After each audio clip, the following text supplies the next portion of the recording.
All right, it's going to be a esoteric addendum to the issue of birth, and I call it the esoteric addendum because it goes into the more spiritual side of things. I don't like to use that word, but you say metaphysical, and the implications that birth has on the metaphysical or spiritual.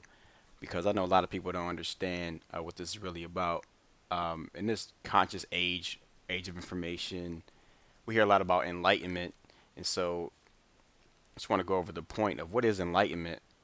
Well, enlightenment actually is what exists before birth and creation.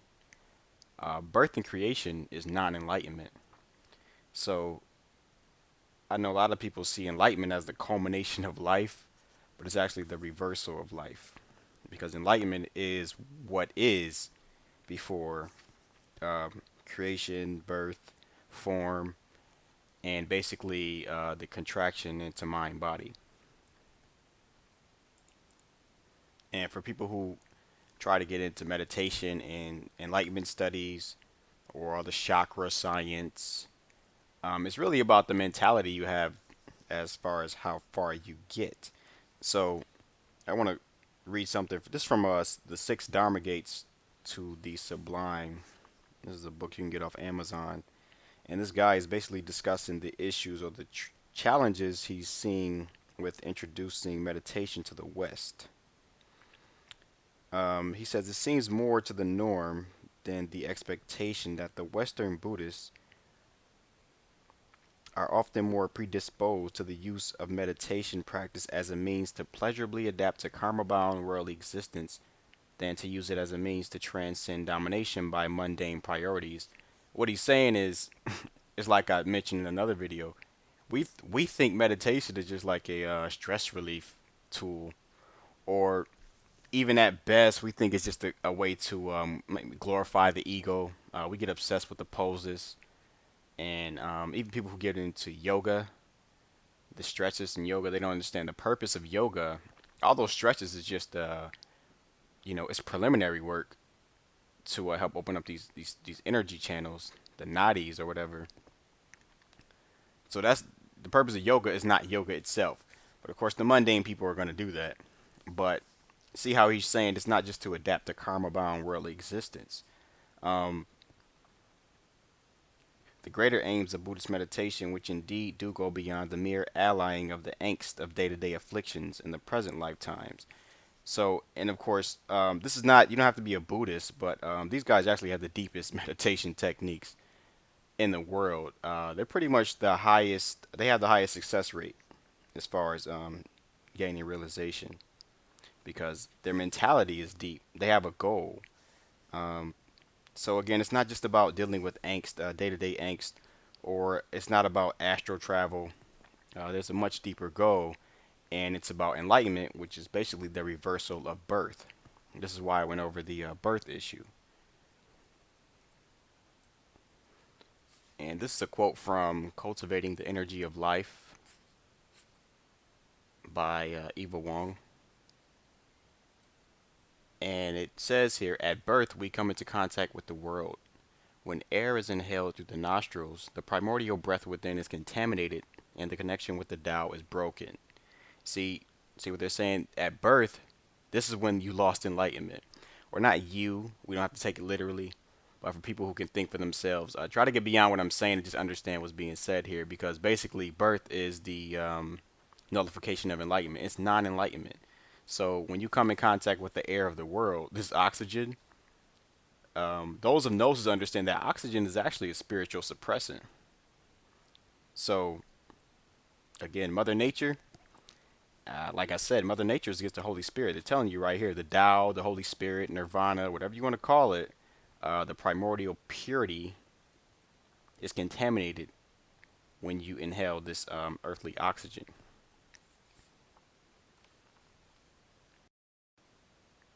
Therefore, it is said that before birth and creation, inhalation and exhalation are limitless. See, this breath we have of in and out, up and down, is has a limit. In and out, up and down. That's basically birth and death. That correlates to birth and death. But they're saying before birth and creation, inhalation and exhalation are limitless. And that's that circle you see in Zen. It's just a complete circle. It's a combination of inhale and exhale. It's like one complete breath that is infinite. See, so everything is flipped upside down. Before we were born, we were a fetus, a round shape inside our mother's womb. When the womb is filled with the primordial vapor, the shape inside stirs, the shell breaks, and like a mountain crashing down, the fetus tumbles out.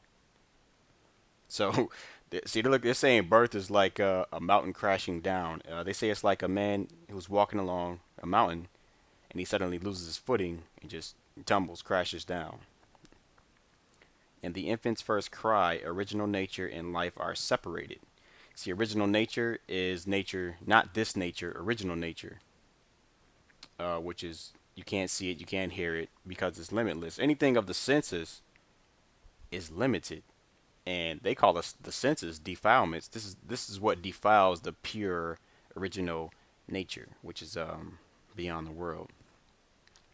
From then on, original nature does not recognize life, and life does not communicate with original nature. See, so we're calling this life down here, but see what they're saying is before birth and creation, there's life in nature, the real life, real nature together.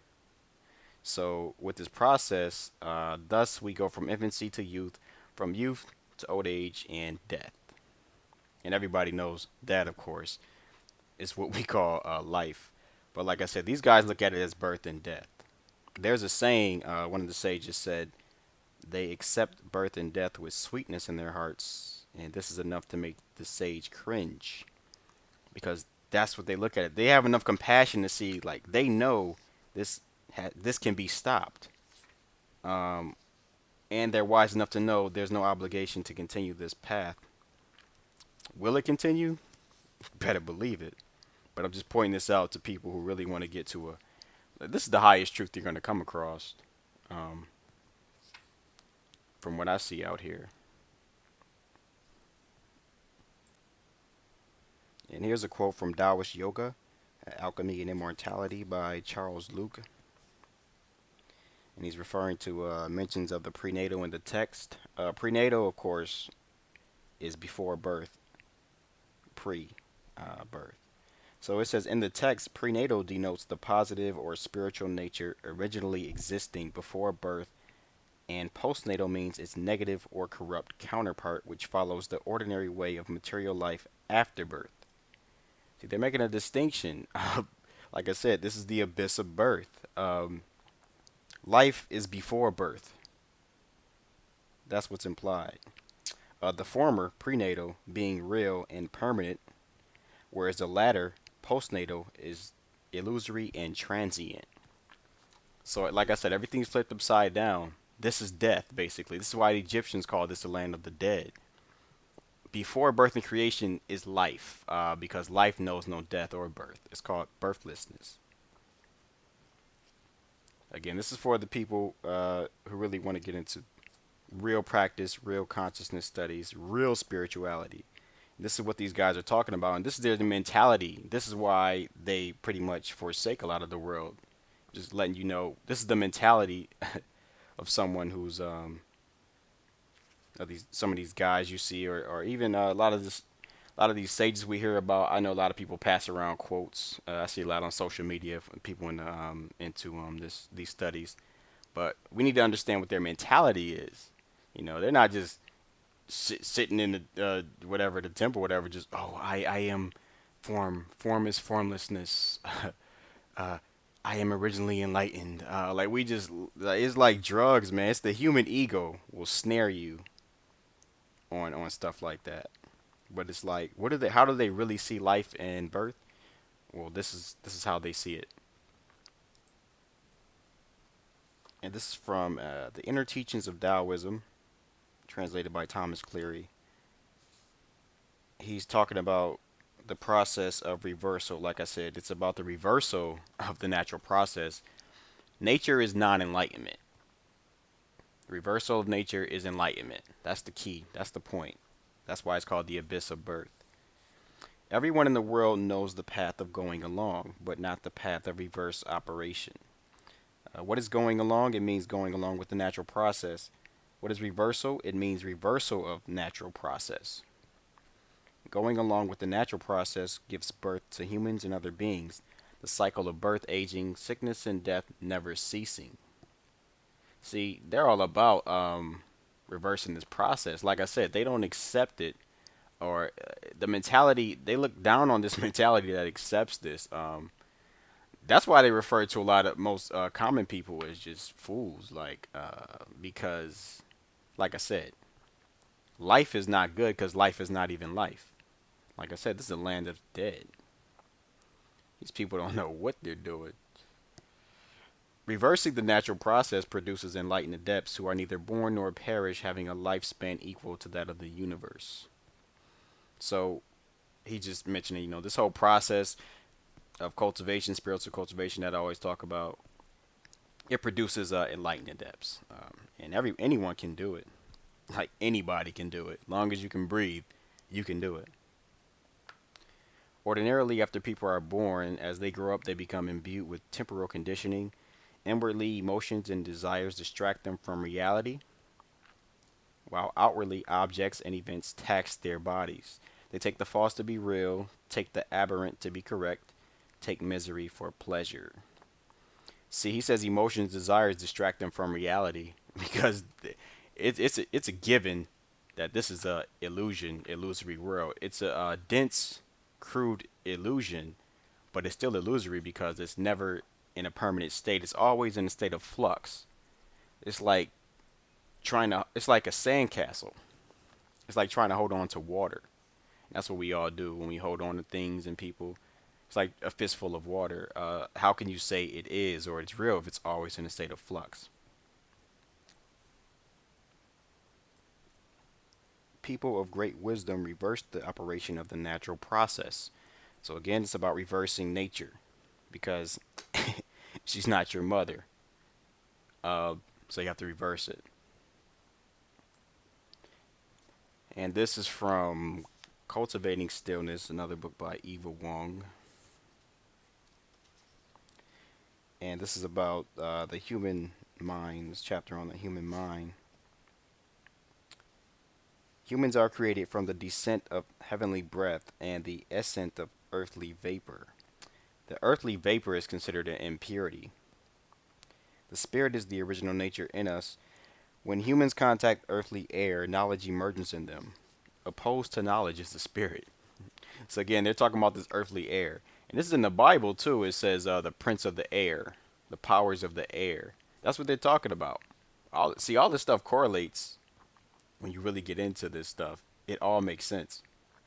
Because this is what, this, what they call postnatal breathing, um, is basically what facilitates this delusion in the brain. Because the brain is the matrix. The brain is what Maya is. Just this interprets Maya through for the senses and the body. It's the brain. That's all it is.